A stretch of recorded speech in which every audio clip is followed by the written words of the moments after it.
techniques, and that's some of the more basic things. How many of you are currently not conducting a bell choir? You just want to find out how.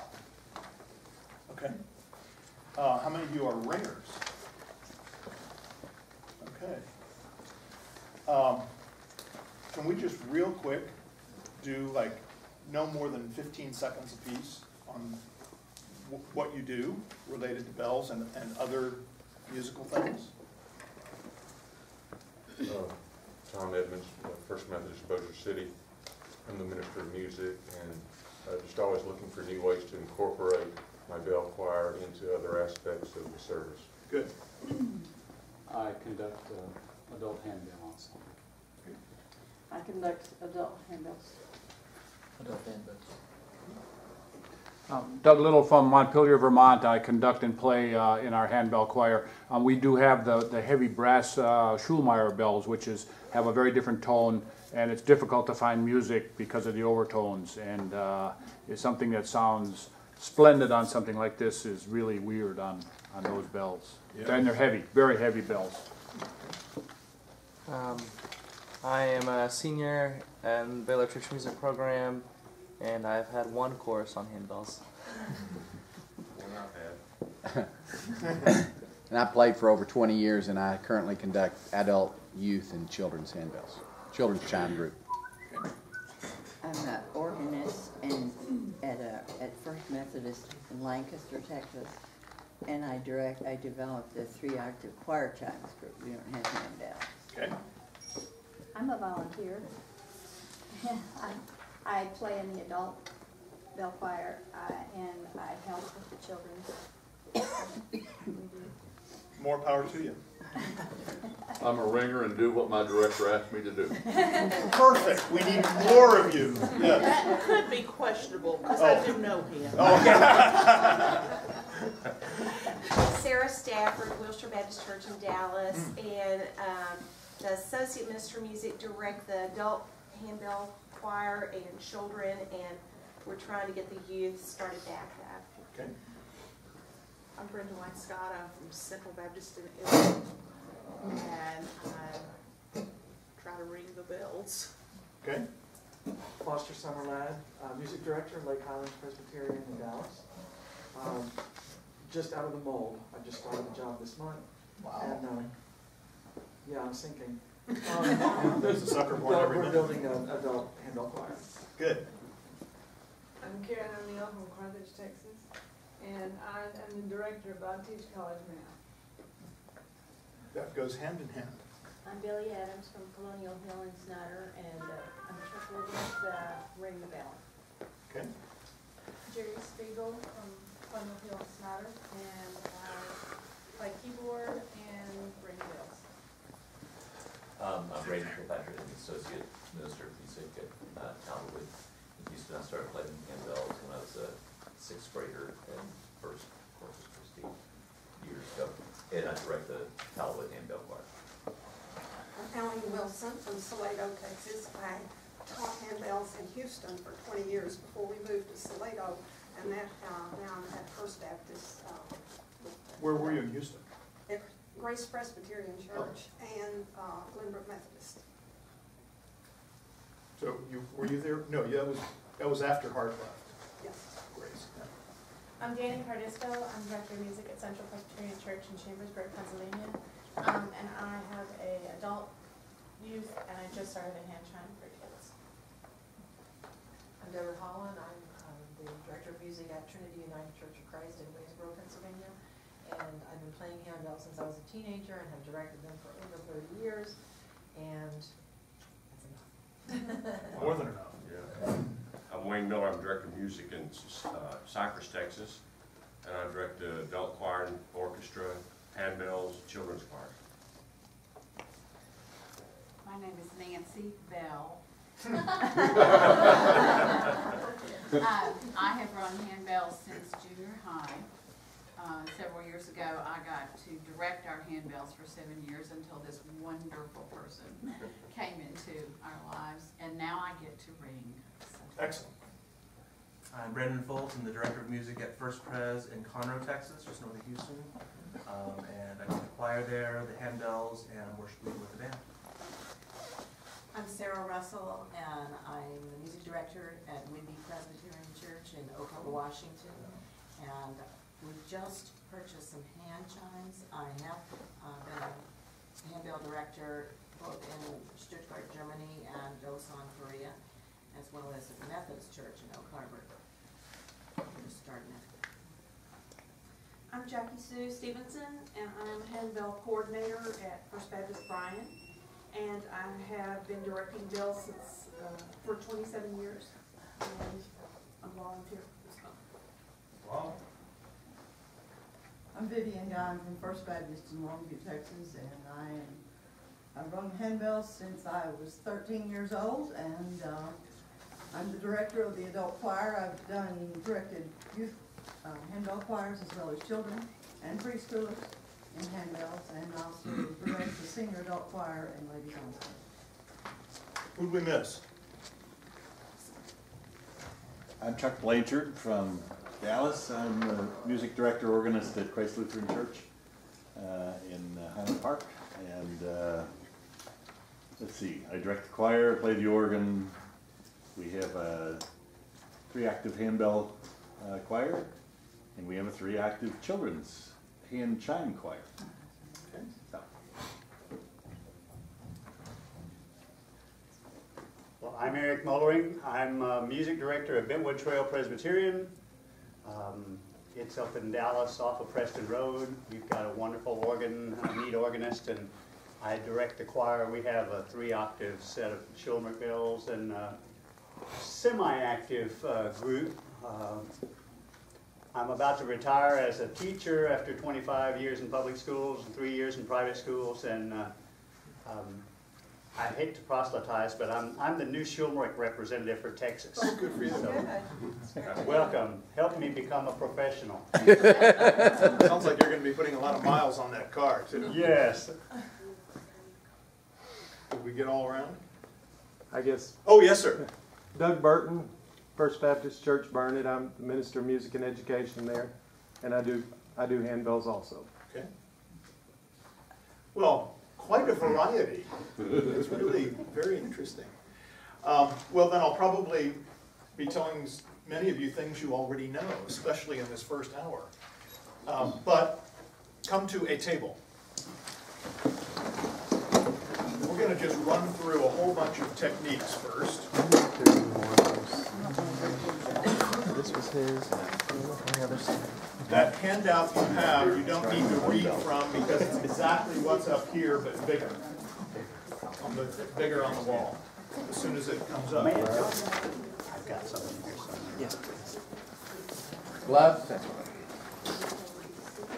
I'll take your gloves. I don't do these gloves have plastic outlets. You don't need 20, don't you? No, I mean, I can't really big bell.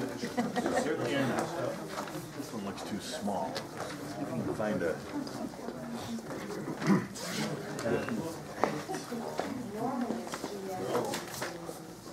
This stretch is pretty good. There we go. I'll take those gloves.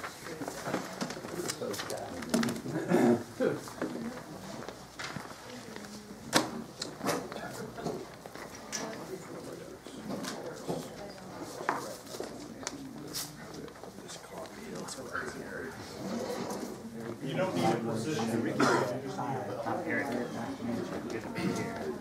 Do you need a place, Doug? Come on in today. Yeah, slide in any place. You don't need to have two bells for this. We're going to be doing plenty of music.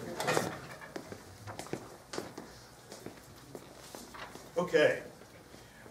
First thing we want to do is a basic ringing stroke. Let's see, I don't want to show you with something that big this early in the day. You probably know that the bells are supposed to be adjusted so they ring better one direction than the other. And the little campaniform, the little bell icon, is supposed to be facing. We don't have a maintenance session today. It would be fun to show you how to take them apart and put them back together and do all the adjusting, but we don't have that in your cards today. I have the first part down perfectly. Good. Taking it apart. No problem with that at all. And I'm sure our brand new Schulmerich rep would be happy to come to your church and help you with all the adjustments. That's very refurbishing. So here, pick up any old bell, lean it back toward your shoulder a little bit, fingers all the way around the outside. Every once in a while somebody figured that this was a good idea, and it's just not. Okay. By the way, this is the only time I'm going to say this. This is my opinion. Everything else I say, I'm going to say as if it's the whole truth, and you have to insert in my opinion before everything I say. Okay, we're all the way back. Then go up and straight down, and then away from your body, like that. There we go. And then ring it at about 4 o'clock on your circle out here. Right. And these days we're mostly being told. I've been doing this so long that I've been through every fad that has ever been known to handbells. We're being told these days that the best thing to do is to ring it and keep it fairly vertical. And here's the reason that that is being mostly taught today. Ring the bell down here by your waist and then take it up past your ear and see when at what point it's the loudest. Get close to your ear so you can have a moment of real truth. Do it again.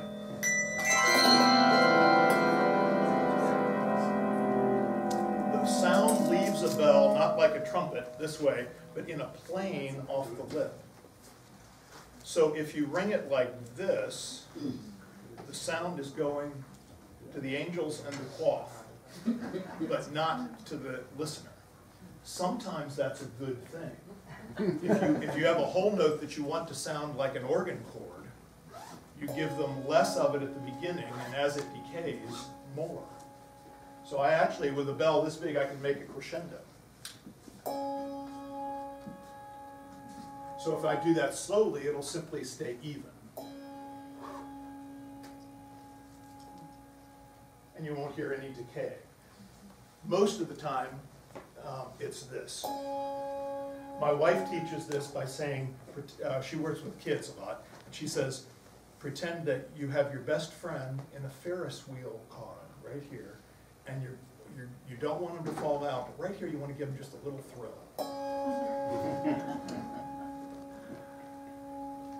Okay, another very important piece of the basic ring is to have a preparation stroke, sort of like breathing to sing. There we go. Do that together. Lift and then down and out. Even in my pro group, I tell them regularly, if you'll only lift together, that chord will sound together, and it always works. Find the bell even this way. Again? The other thing to tell ringers as a director is, put your bell down for a minute, take your right hand and hold it right here, and then put your left fist under it, and then bounce your fist on your wrist, and then from out here. From over here. Now take your fist away and bounce at the same place. And out here. When I make that abrupt change of direction in the air with my hand, that's when you make vinyl touch metal. So you have to prepare, just like I'm not going to go in my conducting, I'm going to go. You have to do that with your bell too. So do it again and I'll conduct a chord and let's see what it sounds like. You play a bell and I'll do the conducting.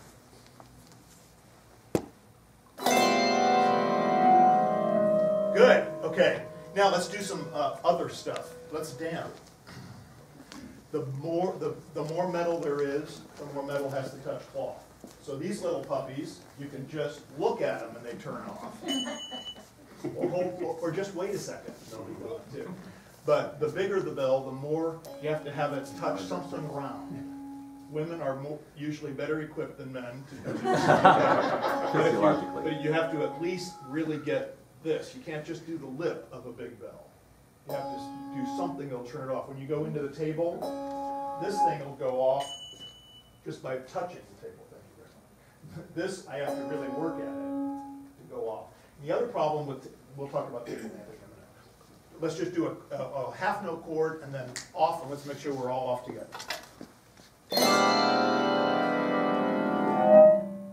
Almost, huh? Again. Yeah, good. Now, about table damping. The reason plucking and malleting on the table works so well is that the foam actually amplifies the bell sound before it cuts it off. That's why, would you do a table damp for us?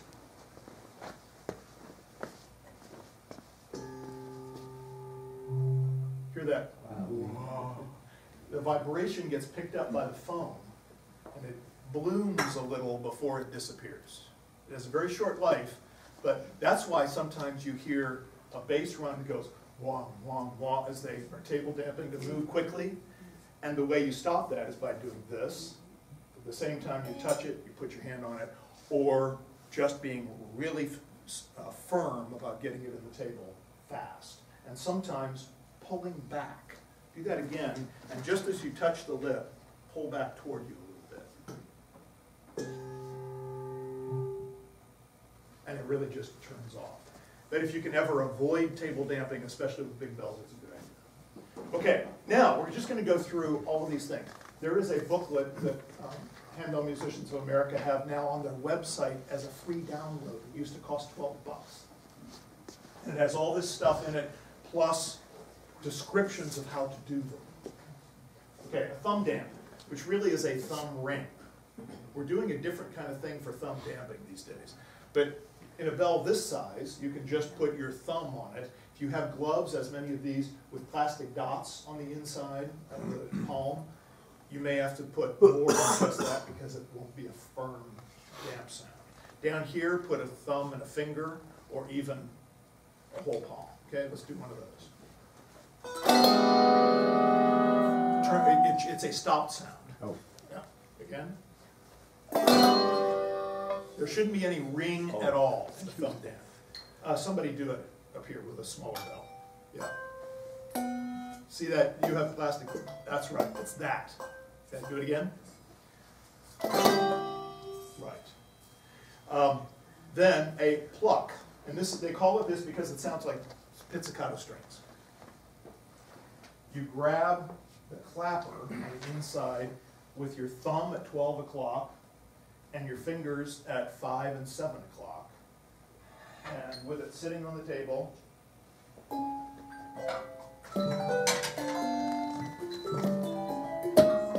right. If you press it into the table, it'll really dampen and you won't get much pitch. So just, there is a point, and it's a different point for everybody, where your thumb is too fat for the size of the bell to get in there.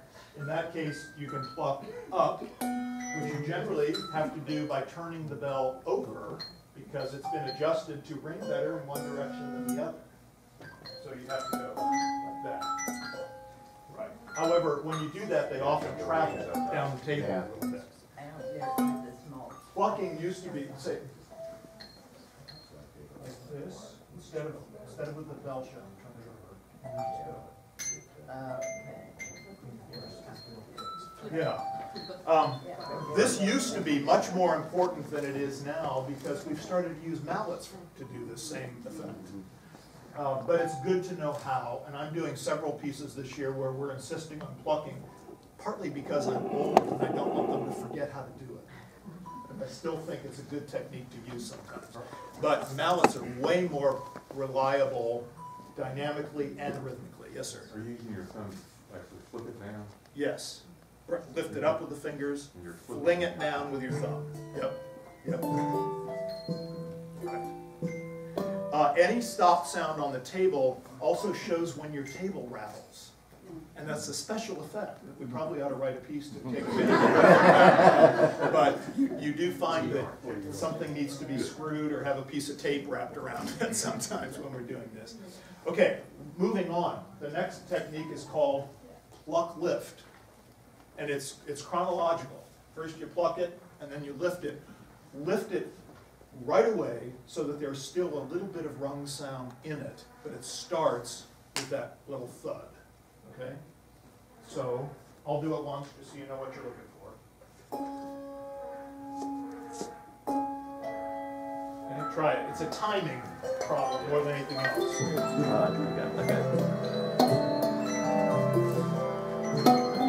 There's some tips, basically.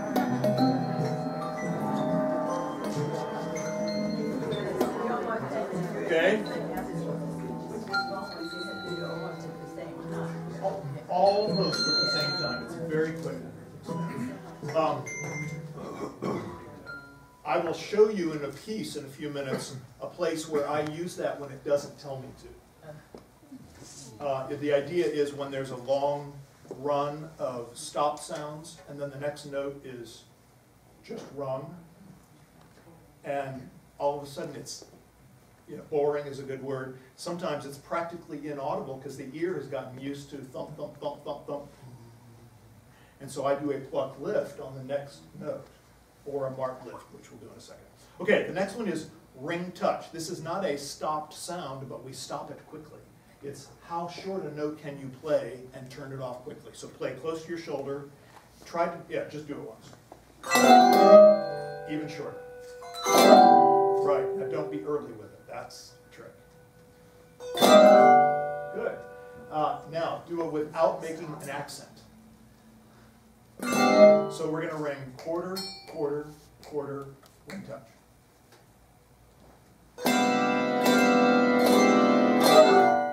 Yeah, except there was a bit of an accent on it, wasn't it? That it's not a dynamic marking. It's really just a staccato. This is handbell for staccato. Again. Yep. Good. Good. Oh, I was going to mention the thumb damp thing. Something we are seeing a lot these days, and it's mostly because Sonos in San Francisco has been going around the country telling people to do this.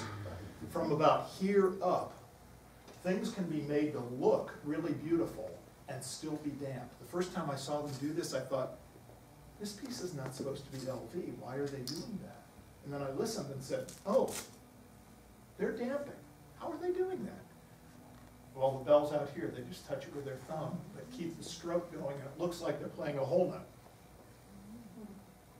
I've started to use that a good bit with my groups now, because it looks pretty. Yeah. Okay, next. The next two are mallet issues. There are some mallets around. We'll have to share, I think. I'm thrilled that so many of us are here. We weren't set up for it, but it's great that we'll have to share a little bit. You see the difference between these two? This one has a staccato dot, which means it's going to be a short note. This one doesn't, so hold the bell in the air, and we're going to hit it with a mallet. But first, let me say this. Look inside your bell, and look how far from the lip the clapper strikes the metal. That's what the engineers have designed it to, that's where the engineers have designed it to sound the best. So on the outside of the casting, hit it in that same spot.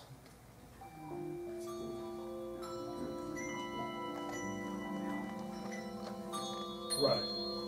And I find it much better to do what Sandy's doing. Hold it sort of horizontal. Yes, because then you can get into the groove. If you hold it up, it'll sound better, but only if you get into the curve. So pass it around a little bit, pass the mallets around so everybody gets to try it.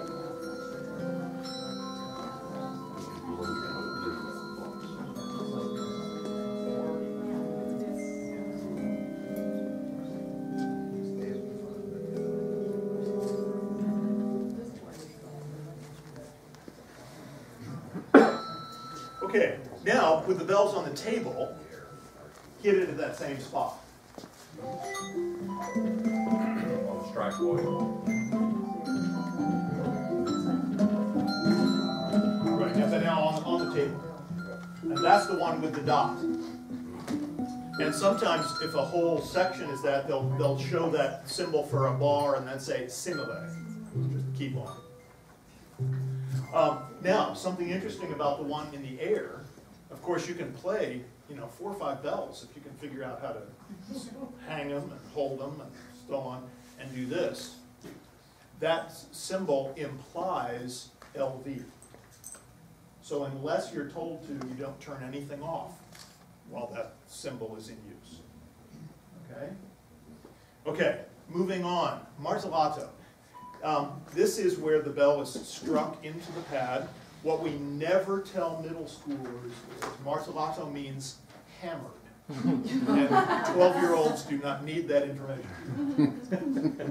It just doesn't have to be hard. Again, it's not a dynamic marking. Just straight down like this. If you do this, you're in danger of breaking either the casting or the handle. So just go almost straight in.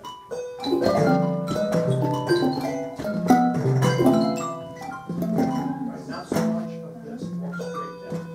Yeah. I don't know where I heard that it was like 3 tapas high, which really helps my children because they want to Absolutely. get after it. It's very expensive and also usually bad music to mark from eye level. You risk 3 tacos is an excellent way to say it in this part of the world especially. I don't know if they get that in Minneapolis. And then its partner technique is marked lift, where just like the pluck lift, you bring it out of the pad while there's still some vibration going on, and try to get it vertical so that little bit of vibration that's left will be heard by somebody besides you.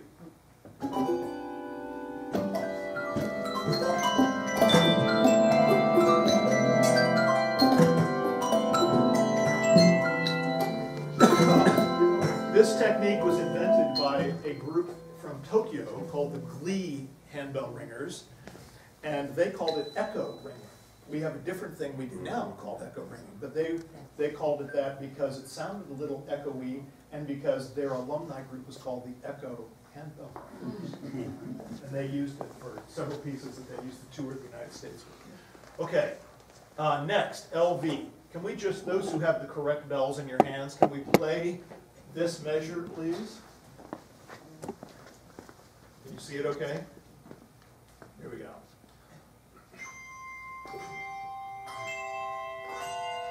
Again.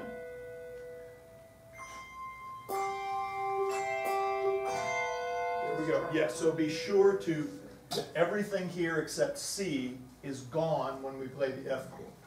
That's what this implies. Now, if we didn't have this C repeated, it would just be, it would sound as if it were a dotted half note. But if we didn't print it, it would still be sounding. Let's do that one. So don't repeat your C. Here we go. That's right. Now, this bar is exactly the same, except this symbol is basically the same as that. So play this bar. That's right. Now, this scale, or, it's sort of a scale, isn't it? It's Picardy. This symbol is called a selective damp. So in an LV section, we can say, yeah, it sounds great, except that E doesn't fit over the long wall. So we're going to damp it right on B3, and the same thing with the G. So basically, by here, what we have, because it still says LV, is a D minor chord. So can we play that once, please?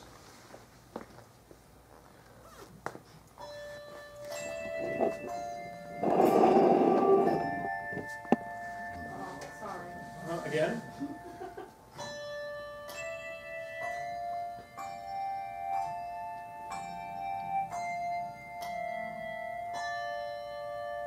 Okay? And that's used actually quite a lot in music, anything above sort of level 2, which we'll talk about at a later point. Okay, now 2 different ways of playing a loud chord and then a soft chord. I put it in the bass clef because it's a bigger problem for them. But first, everybody pick up anything in the C major chord, C, E, G, and play it quietly.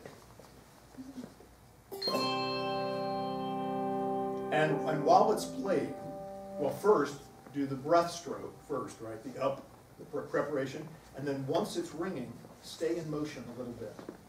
Not so much with these things unless you're,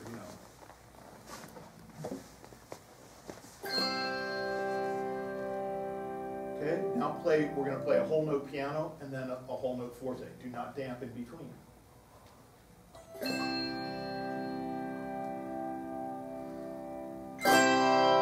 Okay, now we're going to play a forte chord and then a piano chord.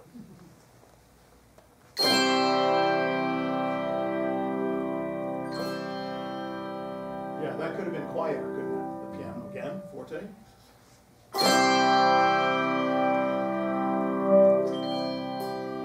Okay, so there are two ways that we're going to make that happen. As we said earlier, these guys are likely to self-diminuendo just by their quicker decay than that is. This is called a controlled diminuendo. Who knows how to do that? Nope. Yep, with your other hand, just bring your hand right up along the bottom.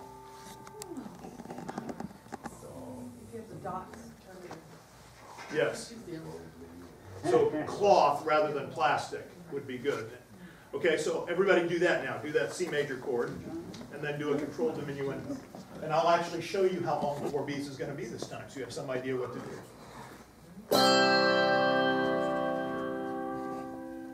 Well, that wasn't a diminuendo. That was just gone. Let's see if we can make it last a little longer than that. Use your ear. Yes, and then play a piano chord right after. All we're doing is making it possible to make a diminuendo over 4 beats. You may not have to do any of that in order to make this balance with you. Here we go again. Listen to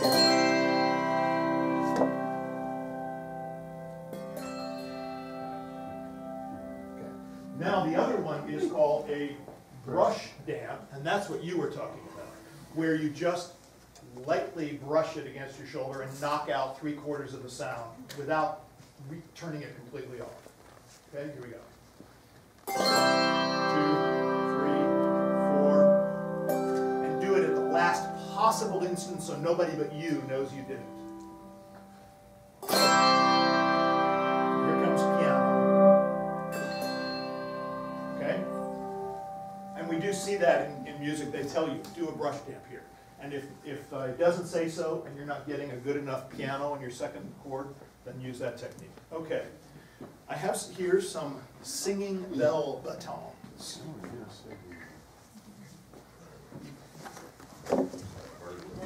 We'll spread them around so people get to experience it. It really only works up to about here. So is it important to have these special kind? I just use lummy sticks. Yep, people use all kinds of different things. These, yes, these are just 1-inch dowels. They belong to Baylor. We use 2 different sizes. We use also I think it's a 1/2 inch, and then this size for the smaller bells. The smaller ones work better. And then this stuff you can make your own, but you can also buy them from people who will take the time, because it's kind of annoying to make them yourself. But you buy the stuff at Home Depot that comes in a can that looks like a tennis ball can, and it's what you dip pliers in to make the handles plastic covered. And you just take it down as far as you want, and take it out and let it dry, and do it again, and let it dry, and do it again until you get it thick enough. These probably could have been thicker because, as you can see, they're kind of wearing. Some people make the sound just fine with bare wood. We make them start a lot faster. Sometimes, at the beginning of a piece, you say, "Go," and then you go out for a cup of coffee before you get any sound. Yeah. Seems like the smaller bells have a lot more trouble getting the sound than the big. That's exactly right. This technique does not work well up here, and we rarely see it asked for above about G5. When I was researching it, there were several places online that said to barely tap it up here. And then if you can do it silently, that's exactly right. Yes. If If you get any vibration going first, in other words, then you can do it. Sorry, what is that called? Singing bell baton. The first ones that were used were, again, Sonos in California, and they used track and field relay because they're nice and sticky. Do you know anything about Whitechapel bells? Yeah. Because we have struggled to get the singing bell going on some of the bells we can get to go, and we've used mallet handles, and sometimes they're just. You'll wreck mallet handles. Yeah. So try this. Okay. Yeah. Either get them or buy them. Okay. Yeah. Okay, so the idea is you hold this really firmly, and then you hold this really firmly, and you sort of stir it. And it shouldn't take long to get it going once you know what you're doing. And once it's going, slow down. A lot. Just enough to keep it going. Or you get that shrill thing that's just annoying to listen to. This is supposed to be pretty. And the congregation is like, how did they do that? Yeah.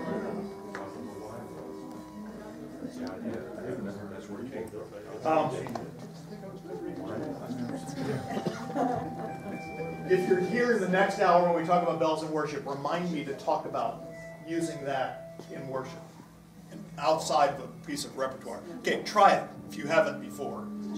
And ask, try holding it this way. Get a strong note. Oh, I'm sure. Exactly. That makes a difference because it starts really.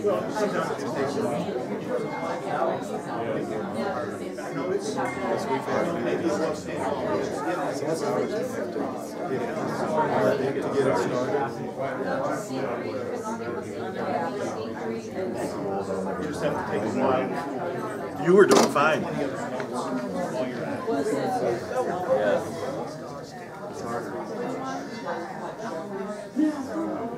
You know, I don't know if they do. It's just a dowel. I'll put some up on the board. I can hear you. Any questions about that before we go on? Okay. I want to use it now this way. Can I just steal the ones that I put up here? Thank you. I want to actually play these chords. So up to G. Here, you need to keep one. And here's what you got to do. Because they take so long to get going, I got one, okay? In order to have this chord appear on beat 1 of the next bar, you have to start it about here. And there will be a little bit of this going on, harmonically. Okay? Here we go. Is the implication the same, that it's an LV or not? No. So you're going to damp or stop the sound on the first measure ones? Yes. When the Anything second measure? except for the C, this one has to be, this has to be gone. But start it here. So if I'm going to actually expect them to start on beat 1, I'm going to, for the first time this year, conduct a whole bar before they start, instead of just giving them an upbeat as I usually do. Because you need to start humming by about 2 beats before in order to be there by beat 1. So here we go. 1, 2, 3, 4.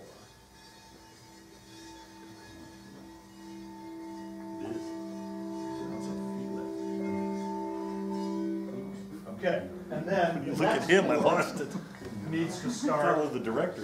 by about beat 3, the F chord. Okay, let's do it again. 1, 2, 3, 4. That worked. Let's start the next one. And we don't have enough sticks or hands to play this. You get the idea? enough to be able to use it? I've not seen it like that. It's usually just layering on one note at a time, so I've not seen the change of chords. Yep, and because it's now becoming so popular, you know, we go through such fads in publishing and composing.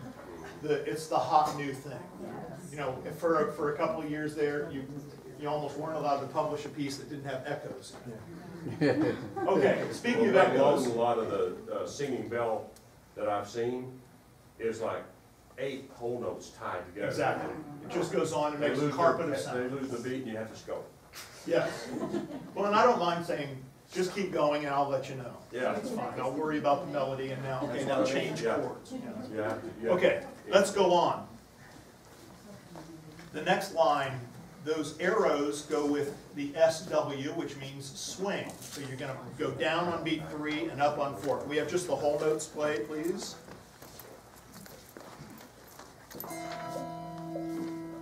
I think it's A and E, isn't it? It's bass clef. Yeah, we got it. Okay. 1, 2, and down and up. And 1, 2, and down. Okay, now here's what happens with the swing. 3 things occur. The first one is obvious. It goes below the level of the table usually, so it's going to get quieter and louder because of that. The second thing is because of the plane of the lip, you're going to be having less of it, but then when it's down, the plane's going out again, but the bell's down here. And the third thing is, it gives a little bit, you remember high school physics, of a Doppler effect. The pitch gets higher and lower, higher and lower. So it also changes, it bends the pitch a little bit. Okay, let's go on. And older bell music, they call that Tower swings, yes, we stopped using that. I actually saw once when it was still called a tower swing, and you were intended to do this. Oh. And it was at a festival that was in a cathedral. Oh. And the stone wall, right there, and this kid went, crash. They bought a new bell right after. Okay, now the next part. Yes, ma'am. Okay, so how far are you saying to go back? Because the last workshop I went to said, don't bring it down, there's a clanging danger. And we were just told to bring it about to here with the elbow up. It depends totally on the sound you want and your physical setup. I've got 2 people right here when we play in the sanctuary who can't do that because the pulpit's right there. And it would be, you know, that technique has not yet been approved for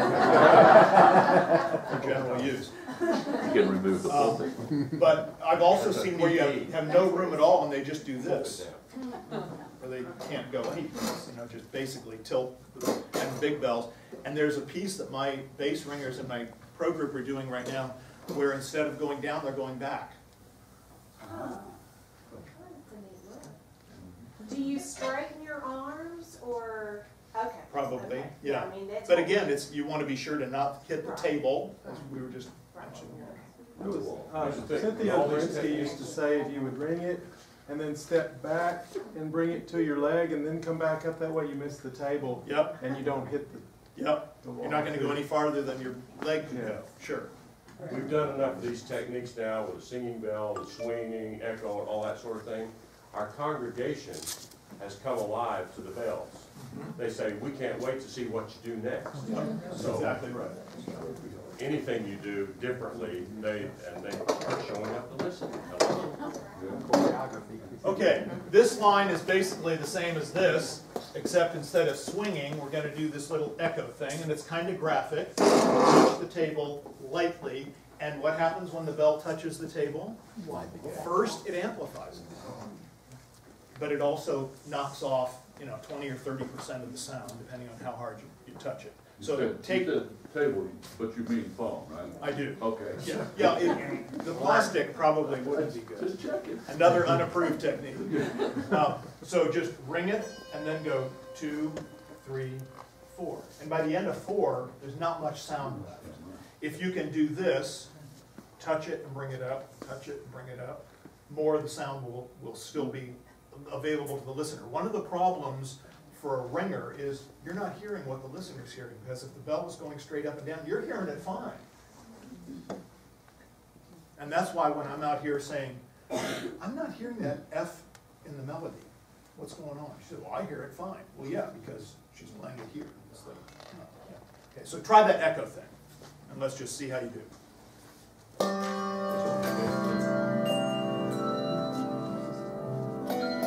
Close to the table, so you don't have to move very far. Right, yeah, that's another one that doesn't work so well with less mass of that. Yeah. So you said turn it more so that you can hear it out there? Sometimes you might want to do that. Yeah. As a director, use your ear. Don't let the ringers make that decision. Yeah. So just the whole note is doing the tapping? Correct. This symbol means that the long note is doing it. It has nothing to do with these guys. Exactly. Oh. Yeah, it's only the people who are available, really. This isn't available to that effect. Okay. This is these two go together for my little exercise purpose. This is something that, again, was very popular for a short time, thank goodness. But we do still see it sometimes, and on a really cute piece. It's a very cute way to end. Table, land, damp. Right. Ring the bell and then go. And leave it standing up. Try it. Ring it. And then down on the table. And it'd be really good to land together and on a piece of cloth. Here we go. I'll give you a whole note. 1, 2, 3, 4. Okay. Now shake, and then on beat 4, stop shaking and make the motion. Right. And then look smug. That's part of the technique that they don't tell you about. Okay, one more. And again, because we've started using mallets, I swiped your music stand. We've started using mallets instead of plucking a lot. This is called tap plucking. And you just do this with your thumb on the clapper for a bunch of repeated notes. Right.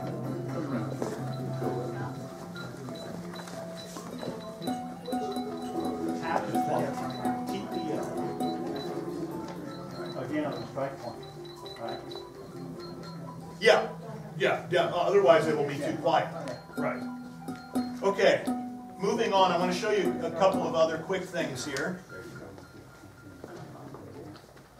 The way LV is used these days is basically for the way you use the pedal on a piano. Years ago, everything was LV. They never turned anything off unless they were told to. But these days, we assume that you're going to play only the printed duration, unless it tells you otherwise. And this is one of those otherwises. So here's a C chord. Here's a bit of a G7 chord, a C chord, and a different C chord, but they want it damped. So can we play this once, please? 2, 3, and 4.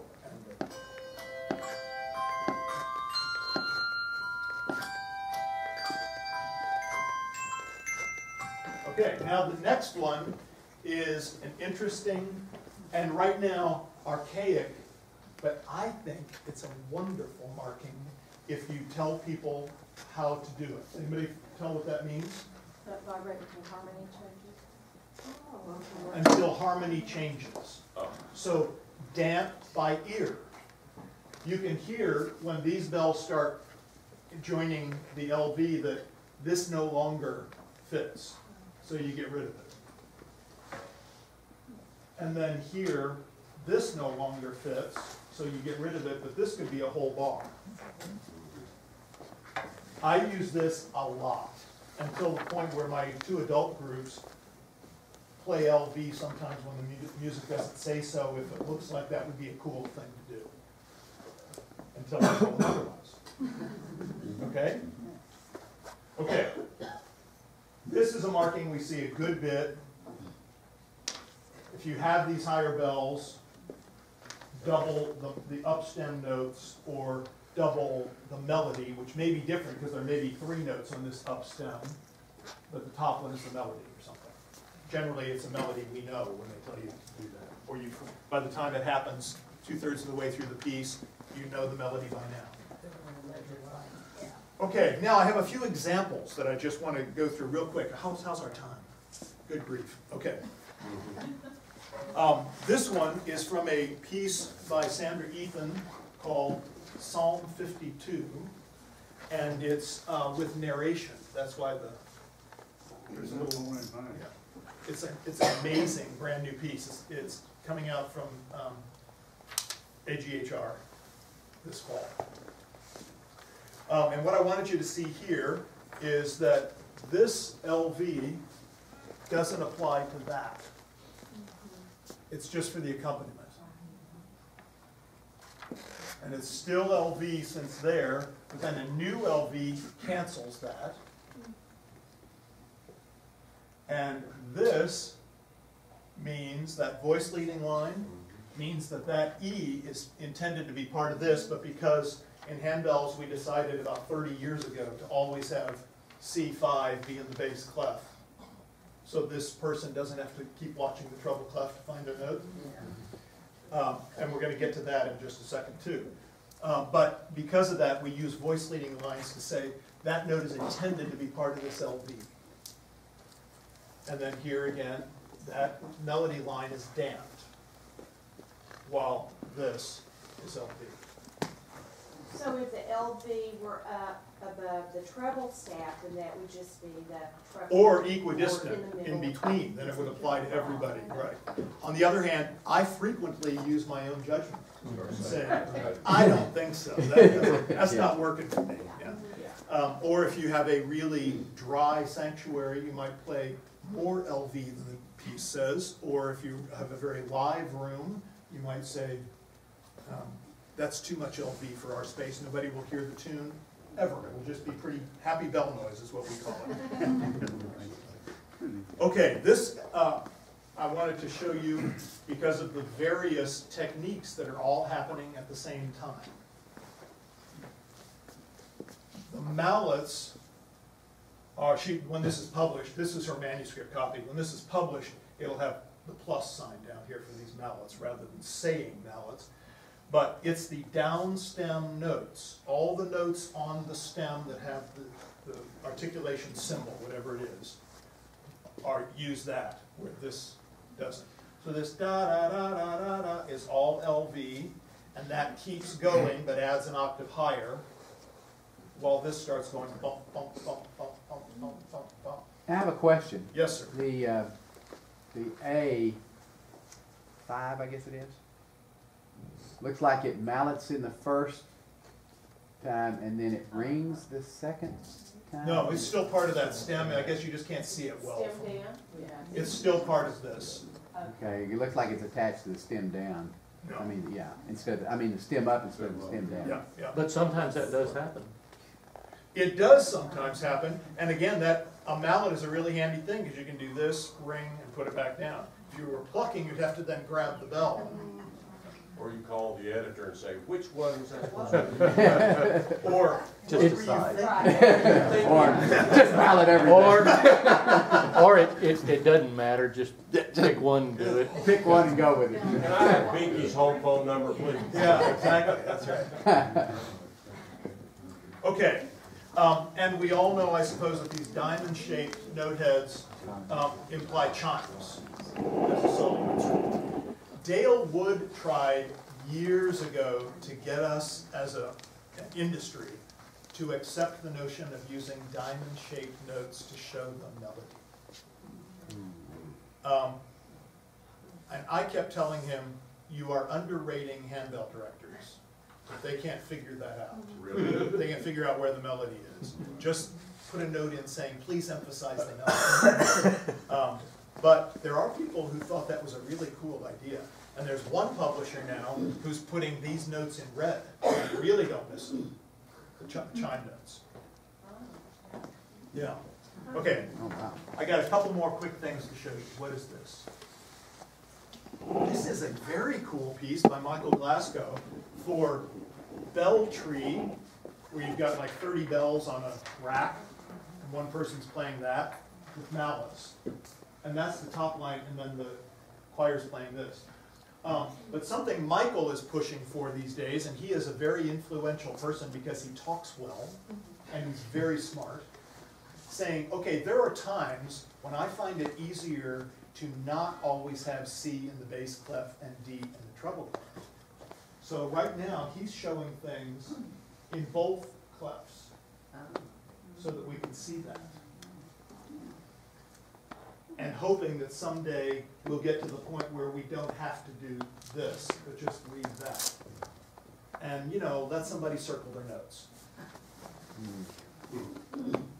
Can't wait to see one, and they'll ask me, which one do I play? Yeah. Well, don't you have two bells? Or Yeah. don't you have two chimes? Yeah, please. How do I play them both at the same time? How do I play both at the same time? But there are now, I've seen that kind of notation now from 4 different publishers. Okay. Well, on a bell tree, is Yes. that a second set of bells Yep. that you, okay. Yep. All right, Very expensive. okay. Or borrowed. Borrowed.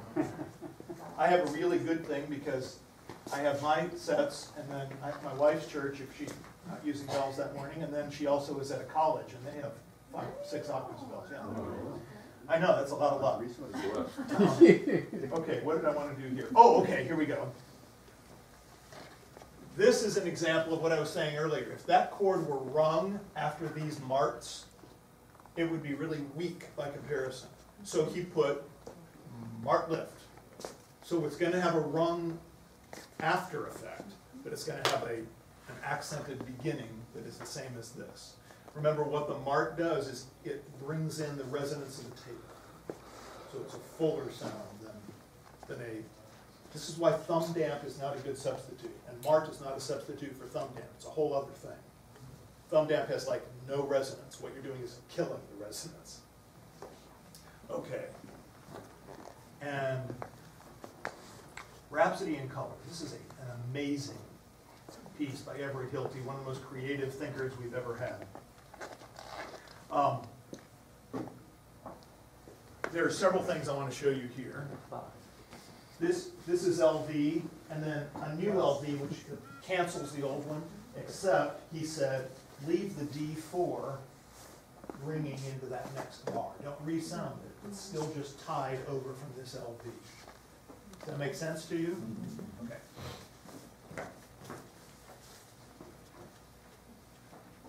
This is about singing bells.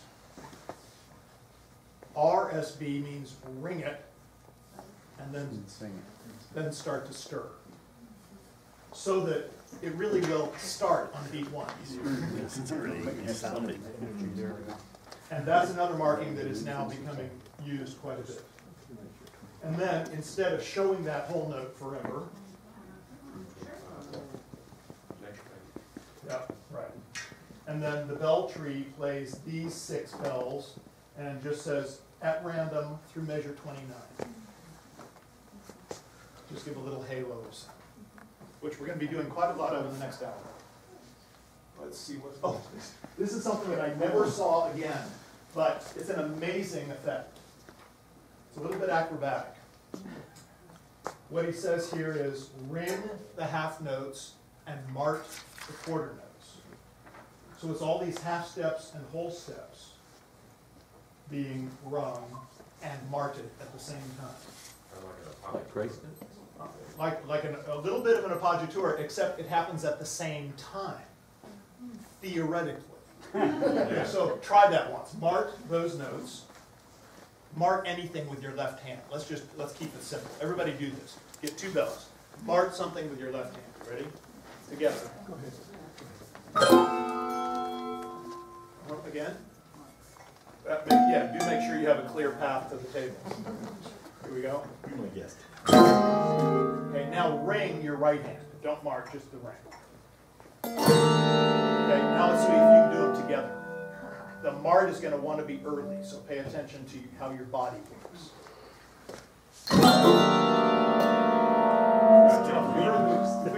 just the notes, you hear what a cool effect this is. And he does this several times throughout the piece. And then here in 5/4, ring on one, down, up, ring a new chord. That's what those arrows swing. Oh, okay. Yep. Let's see, is there something else I wanted to show you here?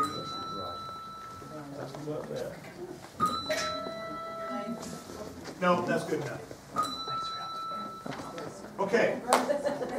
We have like 1 minute left. What have we not talked about anybody wants to ask about in this area? Grace notes. Can you do grace notes? Sure. Just be sure to damp it quickly. So the note that's going to have to be damped, you play close to your body or close to the table, and the other one away so you can go ba-dum. It generally happens only in the upper octaves. It's less likely to happen here, unless it's sort of that bagpipey effect. Which happens in some pieces. Yes? Shaking techniques, anything on that? Yeah. The important thing about a shake is to keep this closed and open your fingers so the bell's doing some of the work instead of this.